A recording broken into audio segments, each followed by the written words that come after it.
talk about accuracy, precision, and significant figures.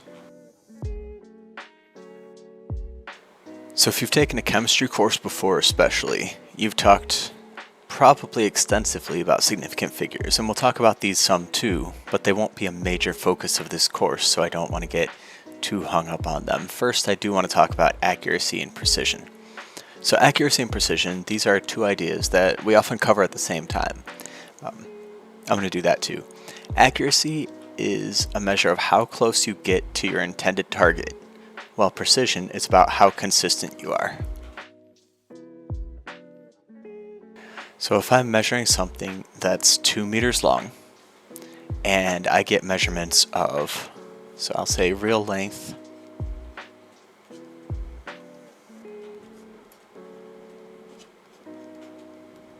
is 2 meters, and I'm measuring and I get values like this. I get 2.1 meters, 1.8, 2.2, 2.1, 1.7. That's reasonably accurate. All my numbers are pretty close to that 2 meter mark, but it's not great on precision. It's okay. The numbers are reasonably close together. Like, it's not awful, but it's not great. Now let's say, so that's one set. Now let's say in a second set of measurements, I get this. I go 1.40 meters, 1.39, 1.41, 1.39, 1.41. These numbers, this set, all my numbers are really close to each other. That's very precise. The spread is small.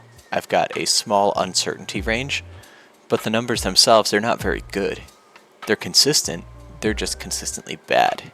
The true value is not going to fall within the uncertainty range. So this one over here, this is a reasonably high accuracy, low precision.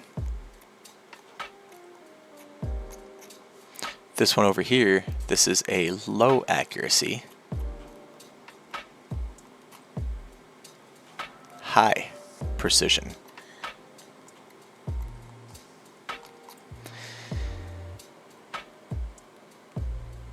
Maybe a different way, or a simple way of thinking of this, is to say that accuracy is how close your answers are to the right number, and precision is how close your answers are to each other. The ideal situation, of course, is going to be a high precision and high accuracy case, but those are the differences between those. So that's accuracy and precision. Looking at my list of topics, we're doing all right. I'm going to get to significant figures now. So significant figures are an implicit expression of the uncertainty of your numbers. When you write down a number, it's understood that the last digit that you're writing is the first digit with uncertainty. So if I write a number like 36.52, for example, the 2 is the last digit that I wrote. That's the number that's going to be rounded. So what I'm implying by writing it this way is that the true value is somewhere between 36.515 and 36.525, but 499, whatever. So these are this is the lowest possible value, this is the highest possible value that will round to the number that I'm giving. That's what I'm implying when I'm writing a number this way. So there's a difference between writing if I write 2.4 versus if I write 2.40.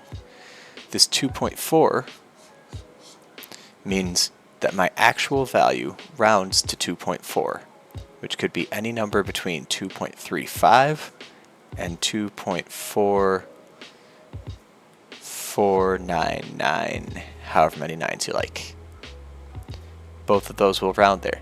Now if I start with 2.40 that means I need this 0 to be the number that I actually round to.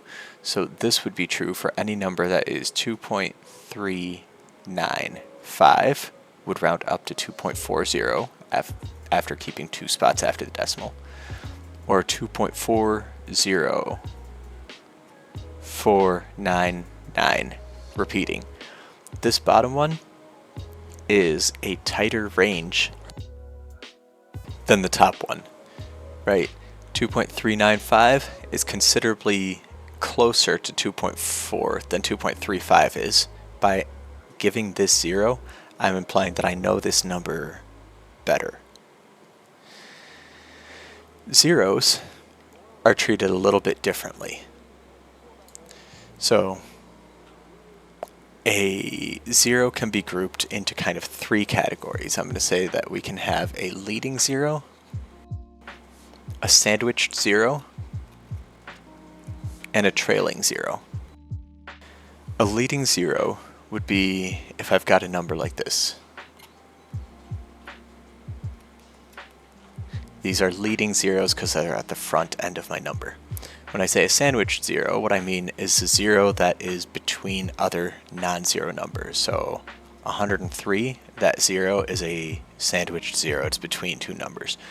Even if it's like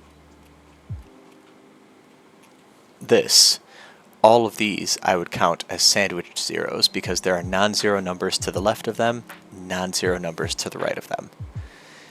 Trailing 0, this is if I've got a number like 102,000. These are going to be trailing numbers, or 3.500. These are trailing zeros. A leading 0 is never significant, which is pretty nice. A sandwiched 0 is always significant, and that's pretty good too. A trailing 0, so a 0 that's on the far right side of my number, is sometimes significant, of course. So a trailing 0 is significant. I'm going to write sometimes.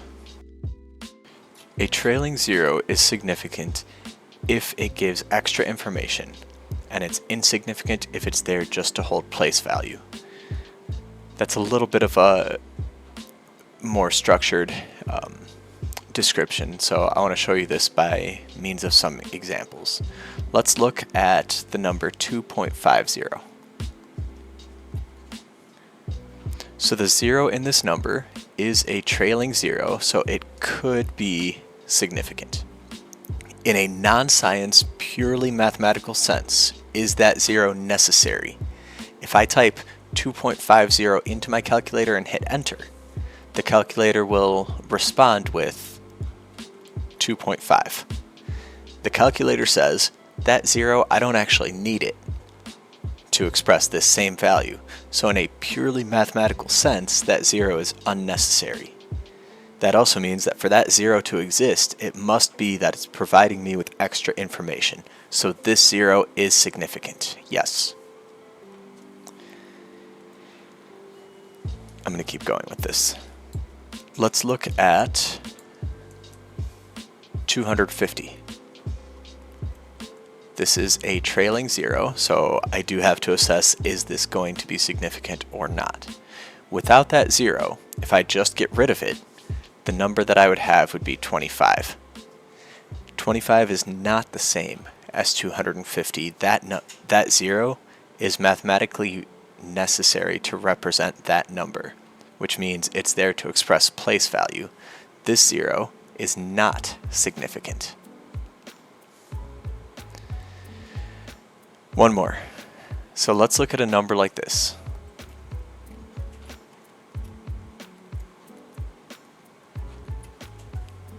I've got all kinds of zeros in here.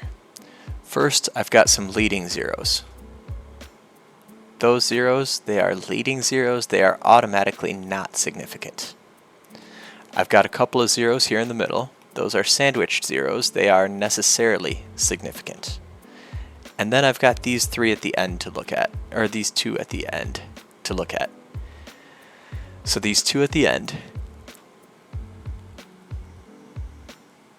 that's where I start to have a question. If I punch this number into my calculator, I'm going to get a response that looks like this, 0.0002005. Those last two zeros are going to disappear.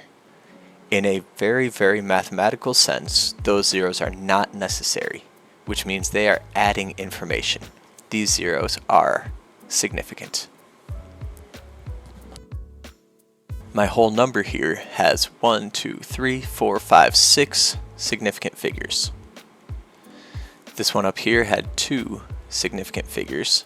This one up here had 3 significant figures. I'm going to give you a couple of examples. I want to give you a few different numbers and ask you how many significant figures each one has. I'll write them all out first, then I'll circle back and give you some answers. So after I've written them all, you might pause the video and try answering these yourself first.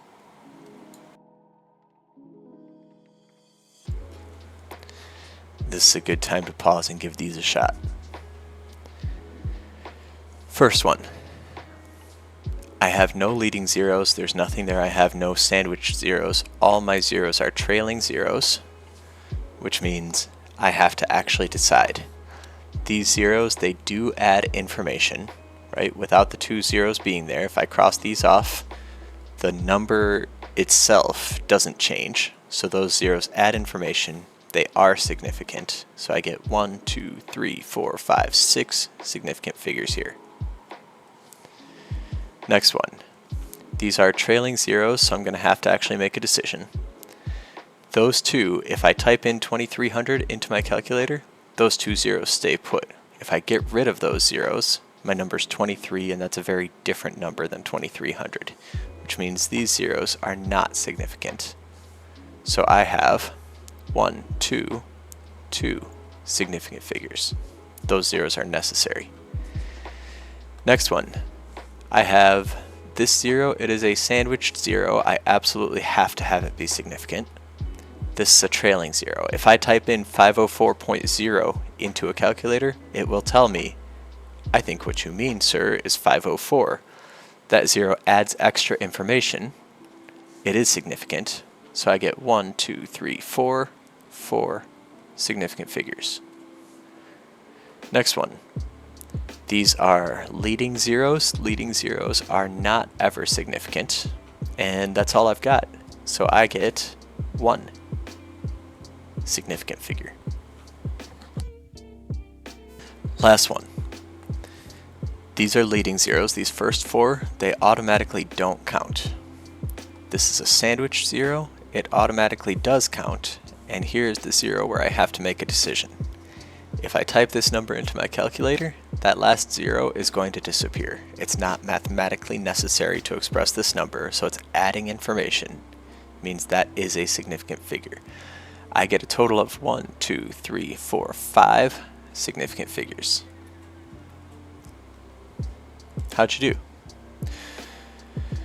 We are going to look at how to go about working with significant digits, significant figures in calculations next, but that's for a separate video. For now, that's all I've got.